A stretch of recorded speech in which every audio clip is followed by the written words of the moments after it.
नमस्कार। रुद्रा क्लासेज पांडे में मैं विद्याशंकर पांडे आप सभी का स्वागत करता हूं।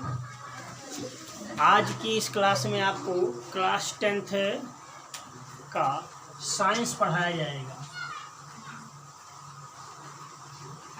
क्लास 10th का जो सब्जेक्ट है वो साइंस का है। मीन्स विज्ञान पढ़ाएंगे, जिसमें पहला चैप्टर देखिए, साइंस को 3 भागों में बांटा गया है। पहला भाग है रसायन विज्ञान, दूसरा है जीव विज्ञान और तीसरा जो पार्ट है आपका क्या कहते हैं, भौतिक विज्ञान।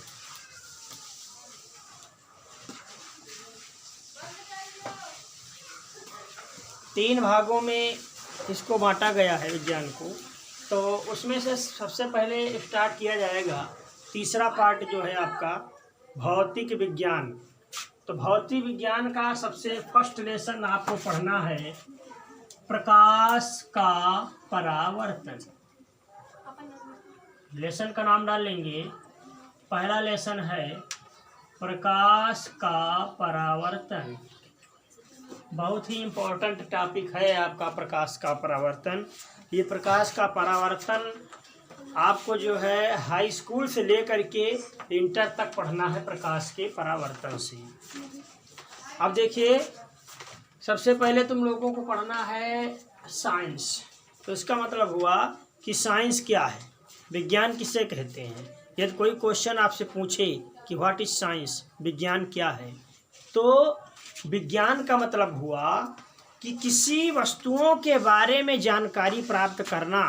जैसे कोई भी वस्तु ले ली जाए, मान लीजिए ले लेते हैं, जैसे हमारा जो ब्लैक बोर्ड है, ये किस चीज़ का बना है, कैसे बना है, इसके बारे में हम जानकारी प्राप्त करें, वही हमारी क्या हो जाएगी, साइंस कहलाएगी। तो इसकी डिफिनीशन हम बहुत अच्छी तरीके से बता सकते हैं कि किसी वस्तु का क्रमबद्ध, सुव्यवस्थित एवं सुसंगठित ज्ञान ही क्या कहलाता है, विज्ञान कहलाता है। डेफिनेशन नोट करना चाहें तो नोट कर सकते हैं, जो लोग नोट करना चाहें उसमें लिख लेंगे कि किसी वस्तु का, 3 शब्द याद रखना है, किसी वस्तु का क्रमबद्ध, सुव्यवस्थित, सुसंगठित। 3 चीज़ें याद रखिए, क्रमबद्ध, सुव्यवस्थित, सुसंगठित ज्ञान क्या है, विज्ञान है। किसी वस्तु का क्रमबद्ध, सुव्यवस्थित एवं सुसंगठित ज्ञान क्या कहलाता है, विज्ञान कहलाता है। अब विज्ञान को 3 भागों में बांटा गया, जिसमें पहला टॉपिक हम पढ़ेंगे आपका फिजिक्स का। ठीक है, कैसा टॉपिक पढ़ेंगे, फिजिक्स का टॉपिक पहले पढ़ाया जाएगा भौतिक विज्ञान का। पहले क्या पढ़ेंगे, फिजिक्स पढ़ेंगे। फिजिक्स पढ़ेंगे तो फिजिक्स यानी भौतिकी, भौतिक विज्ञान क्या है, भौतिक किसे कहते हैं, अब पहले भौतिक जानिए क्या है। ठीक, भौतिक विज्ञान विज्ञान की एक शाखा है कि नहीं है, उसी से तो आई है, शिक्षा विज्ञान से तो आई है। तो भौतिक विज्ञान विज्ञान की वह शाखा है जिसके अंतर्गत प्रकृति एवं प्राकृतिक घटनाओं का अध्ययन किया जाता है। किसका अध्ययन किया जाता है, प्रकृति का अध्ययन और प्राकृतिक घटना का अध्ययन ही क्या कहलाएगा, भौतिक विज्ञान कहलाएगा। तो यहाँ तक बात क्लियर हो गई होगी ना कि विज्ञान क्या है, भौतिक विज्ञान क्या है। अब इसके बाद हम आ जाते हैं अपने टॉपिक पर, जो जहाँ से हमें स्टार्ट करना है प्रकाश के परावर्तन से। तो प्रकाश के परावर्तन को स्टार्ट करने के पहले ये जानिए कि प्रकाश है क्या चीज़। ठीक, जैसे हम प्रकाश के बारे में पढ़ेंगे तो प्रकाश है क्या। हम इस क्लास रूम में बैठे हैं, तो इस क्लास रूम में प्रकाश है कि नहीं है, अब कह दो यही प्रकाश है, ऐसे नहीं। किसी वस्तु को देखने के लिए हमें जिसकी आवश्यकता होती है उसे क्या कहते हैं, प्रकाश कहते हैं। जैसे हम चाहे जिस भी वस्तु को देखेंगे, ठीक है, मान लीजिए इस पेन को हमें देखना है, तो इस पेन को देखने के लिए हमें किसकी आवश्यकता होती है, प्रकाश की आवश्यकता होती है।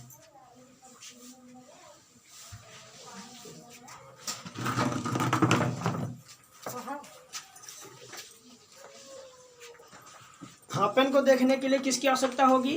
प्रकाश की आवश्यकता होगी। तो प्रकाश से क्या हुआ? किसी वस्तु को देखने के लिए हमें जिस वस्तु की आवश्यकता होती है वो क्या होता है? प्रकाश कहलाता है। इतनी बात क्लियर हो गई ना? इसके बाद आगे देखेंगे क्या है। हाँ देखिए भैया, इसके बाद अब आपको क्या पढ़ना है? प्रकाश का परावर्तन। प्रकाश का परावर्तन का मतलब हुआ रिफ्लेक्शन ऑफ लाइट। ठीक, आप प्रकाश के परावर्तन को देखिए। ये प्रकाश का परावर्तन मोस्ट इंपॉर्टेंट टॉपिक लेसन का। ठीक, इसमें देखिए प्रकाश का परावर्तन क्या है। मान लेते हैं हम कि यह एक परावर्तक तल है। कैसा तल है? परावर्तक तल। इस तल को क्या कहेंगे? परावर्तक तल बोलेंगे। अब इस परावर्तक तल पर हमने एक अभिलंब खींच दिया। क्या खींच दिया? अभिलंब खींच दिया। ठीक, और दो माध्यम ले लीजिए। माध्यम का मतलब होता है चाहे जिस वस्तु को, चाहे जिस पदार्थ को हम कहीं रखेंगे तो हमें कुछ न कुछ माध्यम का होना आवश्यक है। मतलब वहाँ कुछ न कुछ माध्यम होगा। जैसे माध्यम मुख्यतः जो है दो प्रकार के होते हैं। एक होता है निर्वात और एक होती है वायु। बस समझ गए? निर्वात का मतलब हुआ जहाँ वायु ना पाई जाती हो, पाई जाती हो लेकिन बहुत कम मात्रा में, ना के बराबर। ठीक है, ऐसा नहीं है नहीं पाई जाती, लेकिन बहुत ना के बराबर, इसलिए उसको कहते हैं नहीं पाई जाती। ठीक, तो निर्वात और वायु ले लिया जाए तो वही दो माध्यम हो जाएंगे, जिसे हम विरल माध्यम और सघन माध्यम भी कहते हैं। तो मान लीजिए कि हमारा ये माध्यम एक है, एक ऐसा माध्यम फर्स्ट माध्यम, और एक ऐसा माध्यम है सेकंड माध्यम, द्वितीय माध्यम। ठीक, जब कोई प्रकाश की किरण चाहे यहां से ले लें, चाहे यहां से ले लें, चाहे जहां से ले सकते हैं, पहले माध्यम में। ठीक, जब कोई प्रकाश की किरण पहले माध्यम से चलकर दूसरे माध्यम के तल पर टकराती है तो प्रकाश की किरण परावर्तित होकर, परावर्तक का मतलब, परावर्तित होने का मतलब क्या होगा? मुड़कर उसी माध्यम में, किसी माध्यम में जिस माध्यम से वो आई रहती है, वापस चली जाए, तो ये घटना क्या होगी? प्रकाश का परावर्तन होगी। और समझ गए ना? देखिए ये हमारा क्या है? अभिलंब है। ठीक, इस किरण को हम डाल रहे हैं तल पर, तो इसको कहेंगे, आने वाली किरण है ना, तो इसको बोला जाएगा आपतित किरण। बस समझ गए? ये किरण परावर्तक तल पर पड़ने के पश्चात मुड़ गई उसी माध्यम में, तो ये कैसी किरण होगी? परावर्तित किरण। परावर्तित किरण हो गई। ठीक, अब देखिए इस डिफिनीशन को एक बार फिर से हम समझेंगे कि इसकी डिफिनीशन क्या होगी। जब प्रकाश की किरण किसी माध्यम से चलकर परावर्तक तल से टकराती है तो उसका संपूर्ण भाग उसी माध्यम में वापस लौट जाता है, और प्रकाश की यह घटना क्या कहलाती है? प्रकाश का परावर्तन कहलाती है। बात समझ गए? नोट कर लीजिए, इसकी डिफिनेशन नोट करेंगे।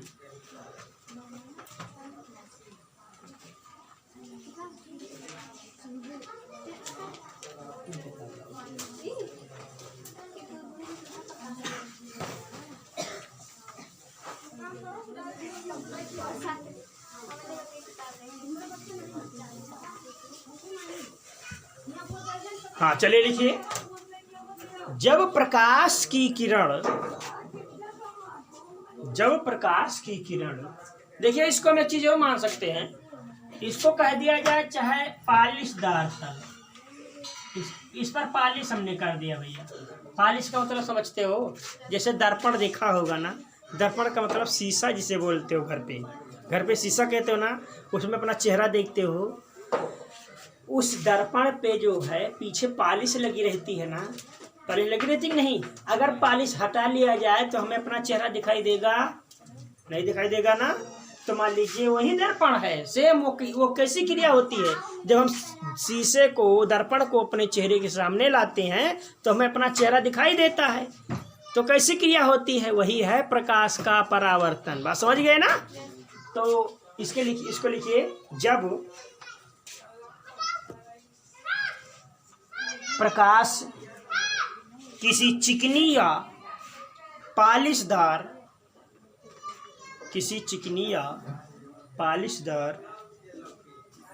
सतह पर आपतित होता है,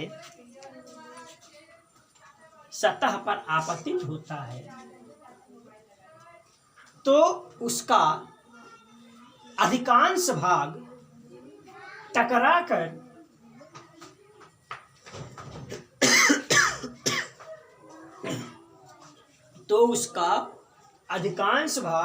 टकराकर उसी माध्यम में वापस लौट जाता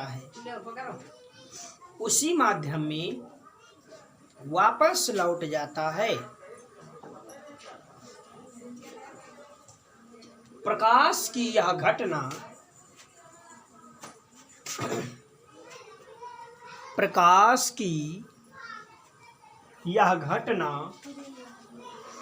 प्रकाश का परावर्तन, रिफ्लेक्शन ऑफ लाइट कहलाती है। प्रकाश का परावर्तन कहलाती है।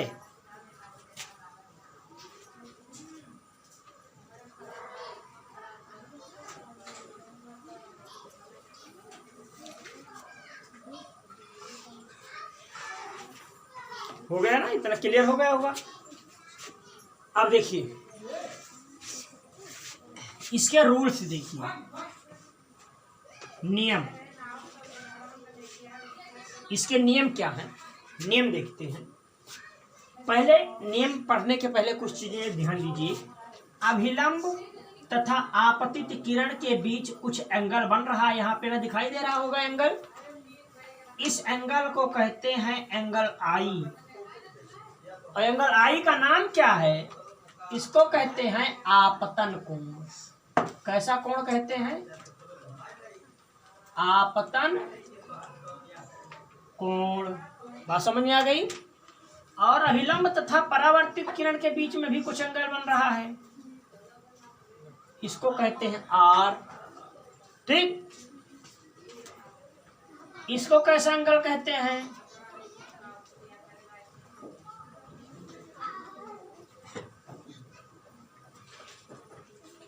परावर्तन कोण। बात समझ में आ गया ना? आप जैसे क्वेश्चन पुटअप हो सकता है, यहाँ से क्वेश्चन एक बनता है कि आपतन कोण किसे कहते हैं? तो आपतित किरण तथा अभिलंब के बीच बना कोण कैसा कोण कहलाएगा? आपतन कोण कहलाएगा। और परावर्तन कोण क्या है? तो अभिलंब तथा परावर्तित किरण के बीच बना कोण कैसा कोण है? परावर्तन कोण है। बात समझ गए ना? अब इसके रूल्स क्या है? इसका रूल्स ये है कि पहला रूल, इसके दो रूल हैं।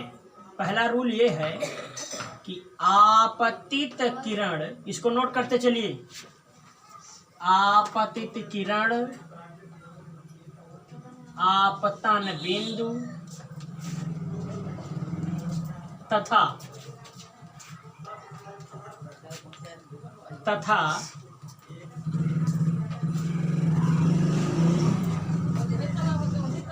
परावर्तक तल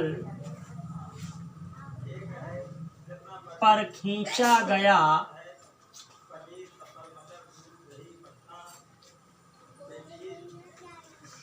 अभिलंब तीनों एक ही तल में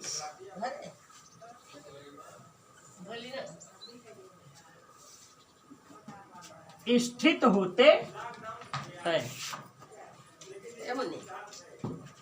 आपतित किरण, अपवर्तित किरण। हाँ, अगला पॉइंट इसका देखिए भैया, थोड़ा मतलब लाइट कम है ना, दिखाई कम दे रहा होगा शायद, है ना? स्पष्ट दिखाई दे रहा है कि नहीं? थोड़ा लाइट की प्रॉब्लम है बहरहाल। चलिए सुनते चलिए। हम इसीलिए तेज, इतना तेज बोल रहे हैं शायद कि आवाज़ तो स्पष्ट ही नहीं होगी। नहीं। अब इसका दूसरा पॉइंट ये लिखोगी। पहले पॉइंट में हुआ आपतित किरण का मतलब ये आपतित किरण, आपतन बिंदु का मतलब ये आपतन बिंदु हो गया, तथा परावर्तक तल पर खींचा गया अभिलंब, ये परावर्तक तल है, परावर्तक तल पर खींचा गया अभिलंब। तीनों का क्या होते हैं? एक ही तल में स्थित होते। दिखाई दे रहा ना, एक ही तल में स्थित है। ये तो पहला पॉइंट था। दूसरा रूल इसका क्या है? दूसरा रूल इसका ये है कि आपतन कोण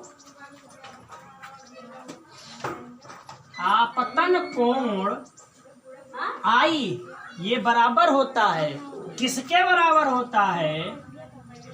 परावर्तन कोण आर के। आपतन कोण आई इक्वल मानी बराबर परावर्तन कोण आर।